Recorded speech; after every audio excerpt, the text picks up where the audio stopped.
Olá, hoje é segunda-feira, 3 de abril. As informações de interesse do ponto de vista do trabalhador e dos movimentos sociais organizados estão aqui no seu jornal. A taxa de desemprego no Brasil mais que dobrou nos últimos 3 anos. Passou de 6,8% em 2014 para 13,2% em 2017. E a recuperação de emprego está longe de melhorar. Segundo o DIEESE, a única forma de geração de empregos é o investimento. As políticas adotadas pelo governo Temer, como reforma trabalhista e terceirização da mão de obra, apenas precarizam os empregos existentes. Vanessa veio ao Centro de Apoio ao Trabalhador, no centro de São Paulo, porque está desempregada há 6 meses. Trabalhava como auxiliar administrativo, mas pensa em mudar para promotora de vendas, já que a situação está difícil. Tem muita disputa, né? Tem muita gente desempregada, então você tem que ter uma formação bem além. Tem que ter pós para você conseguir um emprego mais ou menos agora. De acordo com o IBGE, o Instituto Brasileiro de Geografia e Estatística, quase 103 milhões de brasileiros estão aptos ao trabalho. Destes, 13 milhões e meio estavam desempregados entre dezembro de 2016 e fevereiro de 2017, um aumento de 11,7% na quantidade de desocupados em relação ao trimestre anterior. Foram cerca de 1.400.000 desempregados a mais no período. Para José Silvestre, diretor técnico do DIEESE, Departamento Intersindical de Estatística e Estudos Socioeconômicos, o desemprego é, em parte, culpa da política econômica adotada em 2015 por Dilma Rousseff e agravada pelas fortes medidas recessivas de Michel Temer. No final de 2014, e se a gente olhar os dados, por exemplo, do CAGED, do Cadastro Geral de Empregados e Desempregados, ali já tinha já estava apontando uma piora do mercado de trabalho brasileiro. Em relação a 2015, que seria o primeiro ano do mandato da presidenta Dilma, você teve a questão do ajuste fiscal, né, com o Joaquim Levy, ministro da Fazenda. Isso foi agravando, né, porque o grau de austeridade, e na economia como a nossa, que depende muito de investimentos públicos, ou seja, do Estado. Além disso, tem a dimensão política, né, do problema do processo de impeachment que aconteceu em 2016. E o governo Temer aprofundou o ajuste fiscal. Então, todas as medidas que foram tomadas de austeridade fiscal, de corte de gastos, etc., quer dizer, isso aprofundou mais ainda a crise que a gente já estava vivendo. No começo de 2014, a taxa de desemprego no Brasil era de 6,8% e agora atingiu 13,2%. Silvestre discorda da afirmação do governo e de empresários de que a terceirização irrestrita da mão de obra e a reforma trabalhista prevista vão gerar empregos. E, segundo ele, a expectativa para este ano não é boa. E a gente não vê perspectiva de curto prazo de reversão dessa tendência, primeiro, da queda da taxa de desemprego e, do outro lado, da capacidade da economia de gerar novos postos de trabalho. O que geraria emprego, né, melhor, é o quê? É investimento, é crescimento da atividade econômica. É isso que vai gerar emprego, como gerou nesses últimos 8, 9 anos. Sara não percebeu melhorias na economia. Desempregada há 6 meses, ela está há 1 mês na capital em busca de uma vaga como auxiliar de limpeza ou de cozinha. E até agora nada. Tá muito ruim para mim, né? Ficar desempregada com 2 crianças para pagar aluguel, tá difícil. Procurando trabalho para quê? Auxiliar de limpeza ou auxiliar de cozinha, com experiência na carteira. Mas tem vaga aqui, não? Não, não tem. A Frente Brasil de Juristas pela Democracia pediu o afastamento do juiz federal Sérgio Moro dos processos contra o ex-presidente Luiz Inácio Lula da Silva. Segundo nota da entidade, formada por mais de 70 profissionais do meio jurídico brasileiro, a atuação flagrantemente parcial e ativista de Sérgio Moro coloca em risco não apenas o direito do acusado em questão, mas também a credibilidade do exercício da magistratura. O Ministério do Trabalho, o Ministério Público do Trabalho e a Polícia Federal resgataram 7 trabalhadores em situação análoga à escravidão na fazenda Pontal, em Arapoema, no Tocantins. A operação encontrou 2 menores de idade em um curral em condições degradantes. Um dos resgatados, de 69 anos, teria recebido em 2 anos de serviços prestados a quantia de R$ 1.700, o equivalente a R$ 70 por mês. O proprietário da fazenda, Joaquim Henrique Elias Soares, será autuado e deverá ter os bens bloqueados. O Ministério da Educação do governo Temer acabou com o programa Ciências Sem Fronteiras na modalidade de cursos para graduação. Criado por Dilma Rousseff, o programa pagava bolsas de estudo no exterior.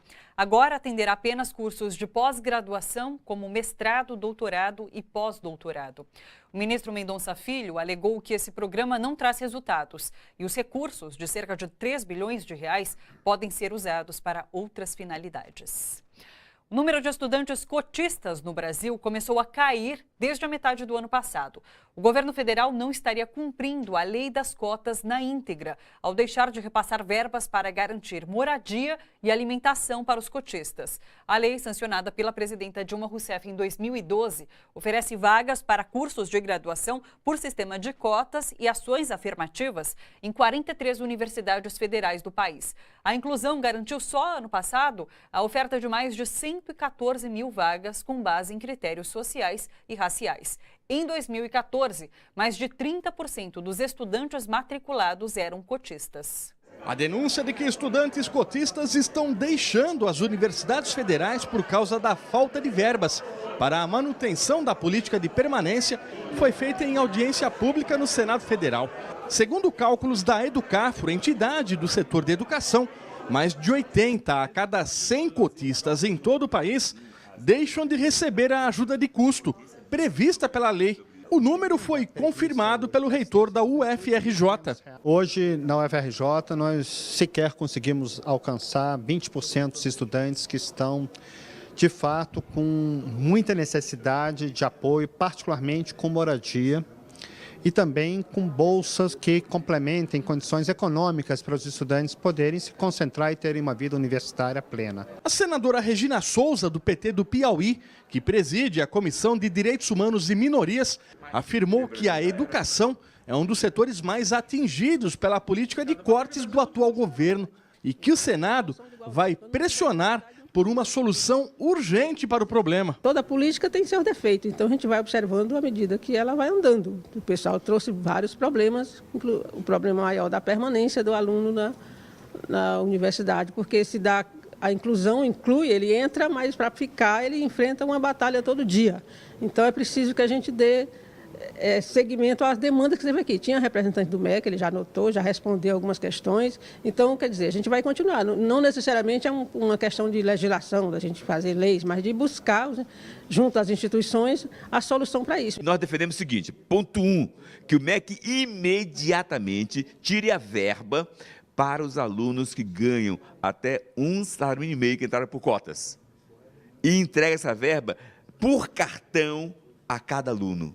Com isso, não tem como haver nenhum problema de atraso da entrega. E para nós, se o aluno entrou por baixa renda, negro e branco pobre, nada da universidade humilhá-lo exigindo um caminhão de documento. Tem que imediatamente, no dia seguinte, após ele a matrícula dele, já dar ele o cartão com a bolsa, moradia e alimentação, para ele poder permanecer naquela cidade. Senão não tem como estar na cidade. Nós temos vários casos de alunos da Educafro que passaram, foram e voltaram porque não tinha moradia nem alimentação.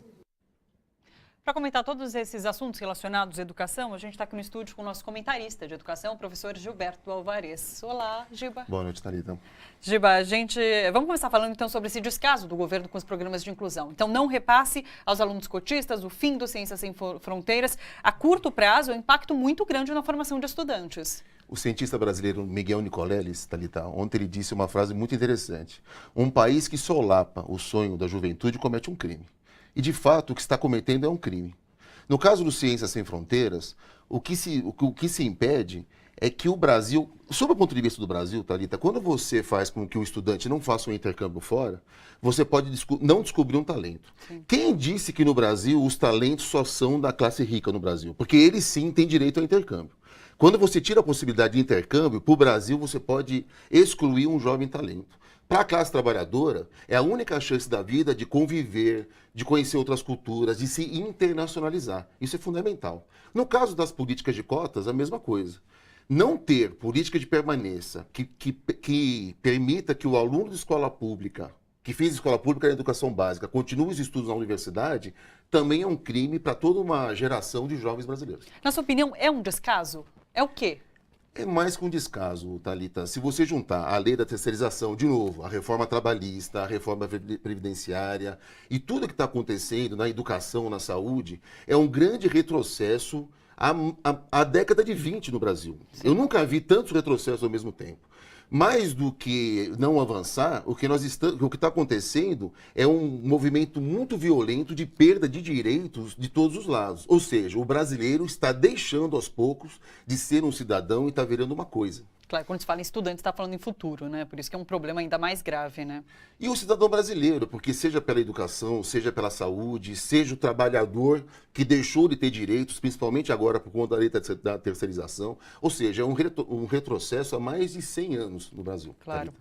Vamos falar também sobre a celebração do Dia da Conscientização sobre o Autismo. Uma das metas do Plano Nacional de Educação é universalizar o acesso à educação básica e atendimento especializado para essas crianças e adolescentes. Só que essa lei parece que não está sendo cumprida. A gente ouviu as mães dizendo que elas têm que entrar na justiça para garantir, por exemplo, o professor acompanhante nas salas de aula. Ela está sendo cumprida, essas medidas? Tem que entrar na justiça, Thalita. Isso é um princípio do cidadão. Se é uma lei, se é um direito, tem que entrar no Ministério Público justamente para rever os seus direitos. Desde a Política Nacional de Educação Inclusiva, a Meta 4 do Plano Nacional de Educação, o aluno, independente da deficiência que ele tem, ele é uma pessoa. E quando ele entra na escola, não é que a pessoa tem que se adaptar à tarefa, a tarefa tem que se adaptar à pessoa.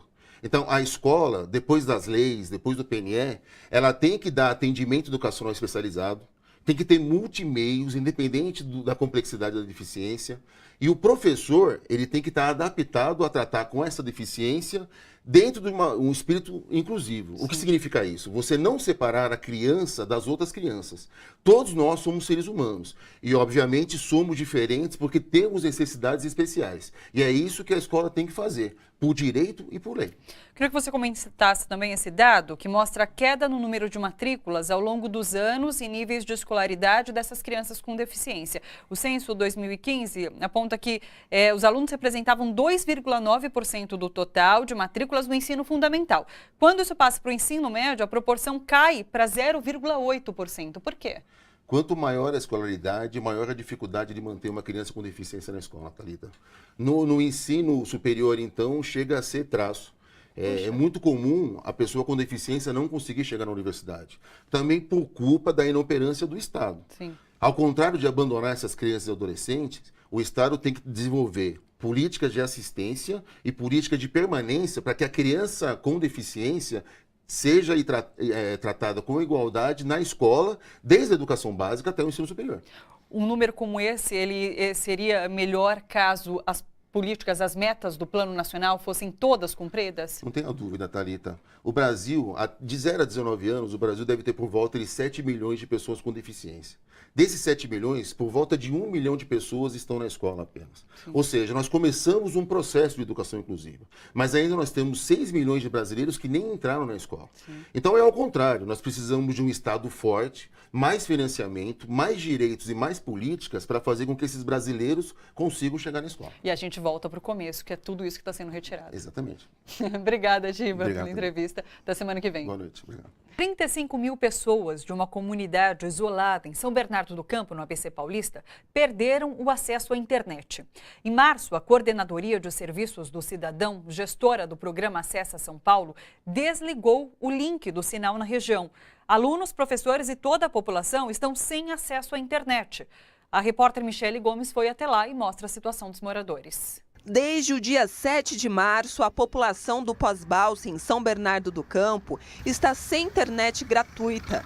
Os moradores estão indignados com a desativação do único serviço público de acesso digital na região. Queremos acesso a São Paulo de volta! O Acessa São Paulo Rural foi inaugurado em 2014 e funcionava nesse espaço cedido pelo presidente desta creche comunitária no bairro Taquacetuba, zona rural de São Bernardo. Uma região de difícil acesso, onde só é possível chegar de balsa. O serviço de internet era utilizado pelos moradores de toda a região, cerca de 35 mil pessoas. No local também foi instalada uma antena que fornecia Wi-Fi livre para a comunidade. Seu Gumercindo ajudou a construir o espaço e está revoltado com o desligamento do sinal. Desde quando fundou o acesso aqui, que esse salão aqui era uma casa. O Saddam, ele demoliu a casa para ceder o espaço, até eu mesmo ajudei na construção desse salão para que eles colocassem o acesso. Foi uma luta muito grande, nós moradores necessitamos do acesso. As crianças também tinham um espaço exclusivo para se conectar à internet. Nesta sala, batizada de Acessinha, elas navegavam na web por meio destes tablets. Em nota, o governo do estado de São Paulo justificou o desligamento do sinal pelo baixo número de acessos. Argumentos contestados por Raquel, que trabalhava no espaço como atendente. Eram vários trabalhos que a gente fazia aqui, né? E, infelizmente, o nosso excelentíssimo governador, não sei de onde surgiu, pediu o fechamento do nosso posto, que para a comunidade está sendo um baque muito grande. Que eles tiraram de um modo geral, eles avaliaram o fechamento de um modo geral, que todos têm utilização de acesso a smartphone. Tá, mas aqui a gente não tem nem internet cabeada, quem dirá smartphone. Estamos falando de uma região de baixa renda, não estamos falando do centro de São Paulo. Agora, o único serviço gratuito de acesso à internet mais próximo é o Poupa Tempo no centro de São Bernardo do Campo, a 1h30 do pós-balsa. Os moradores entraram com uma ação no Ministério Público e coletam assinaturas para o documento contra o desligamento do sinal. Nós estamos se sentindo desprezados, né? Porque aqui, nós do Pós-Balsa, já somos assim, um bairro muito esquecido por todos. E a única coisa de bem que a gente tinha para os estudantes, eles desligam. Adivinhe como é que a gente da comunidade Pós-Balsa estamos se sentindo. Nós estamos indignados, estamos revoltados com isso e queremos, sim, o acesso de volta. É claro. Páscoa com produtos orgânicos e artesanais. Essa alternativa é oferecida pelo MST, o Movimento dos Trabalhadores Rurais Sem Terra, no Armazém do Campo, no centro de São Paulo. A loja vende produtos produzidos por acampamentos do Sem Terra de várias regiões do Brasil e empresas parceiras. Doce de leite, suco de uva, vinho, barrinhas de chocolate, ovos de Páscoa, orgânicos e artesanais. Todos estes produtos reunidos em um único lugar. Melhor, em uma única cesta. É o que oferece o Armazém do Campo, iniciativa do Movimento dos Trabalhadores Rurais Sem Terra.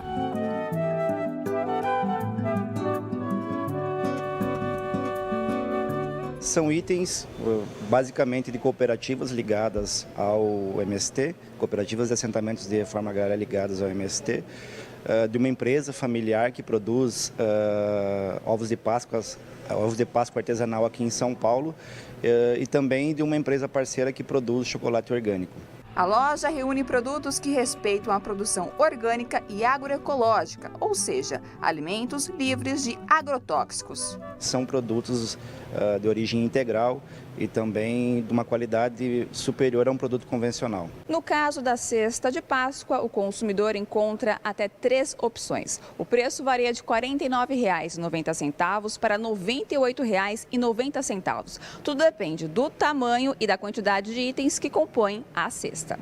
Toda a negociação de compra dos produtos e negociação comercial do Armazém do Campo é ligado diretamente às cooperativas, que depois isso é revertido para as famílias assentadas através do pagamento dos produtos. As cestas também podem ser adquiridas no site do Armazém do Campo, além da loja. Quem quiser vir e conhecer as cestas, e não só conhecer as cestas, mas também os outros produtos que nós oferecemos aqui, nós trabalhamos com uma linha de hortifruti totalmente orgânicos e além de ter um café que também produzimos aqui, que é um café de assentamento de reforma agrária do sul de Minas, que é muito saboroso. E quem quiser vir e prestigiar o armazém, sinta-se à vontade, nós convidamos a todos para isso, né?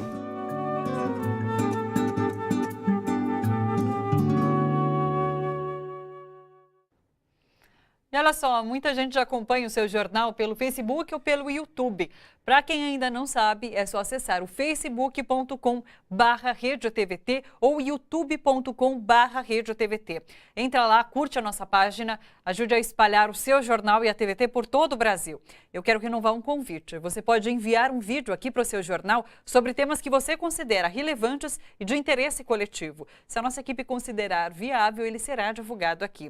É super fácil. Você grava o vídeo no seu celular, aí você inclui esse número aqui, olha, 11 997 984 042, inclui nos seus contatos e envia o vídeo com o seu nome, cidade e estado. Esse número funciona com o WhatsApp e o Telegram. Eu vou repetir o número da TVT para você enviar vídeos aqui para o seu jornal. É 11 997 984 042. E hoje, 3 de abril de 2017, você acompanhou aqui no seu jornal as seguintes reportagens. O desemprego cresceu 11,7% no último trimestre encerrado em fevereiro. Atualmente são 13 milhões e 500 mil brasileiros sem trabalho.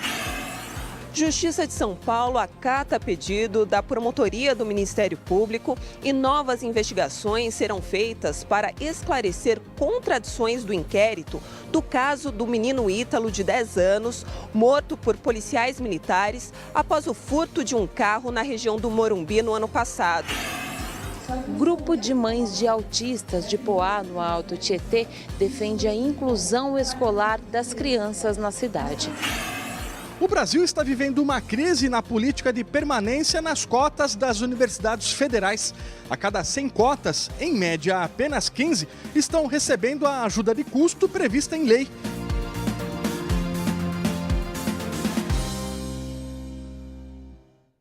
E para assistir às reportagens do seu jornal e também os outros conteúdos produzidos pela TVT, é só acessar o nosso portal. Você fica agora com o Repórter Brasil e logo depois, às 8h30, você acompanha o Entre Todos. Hoje com a exibição do curta-metragem Tant Pis, com a direção de Bruna Rodrigues. O seu jornal fica por aqui. Uma boa noite a todos e todas e até amanhã.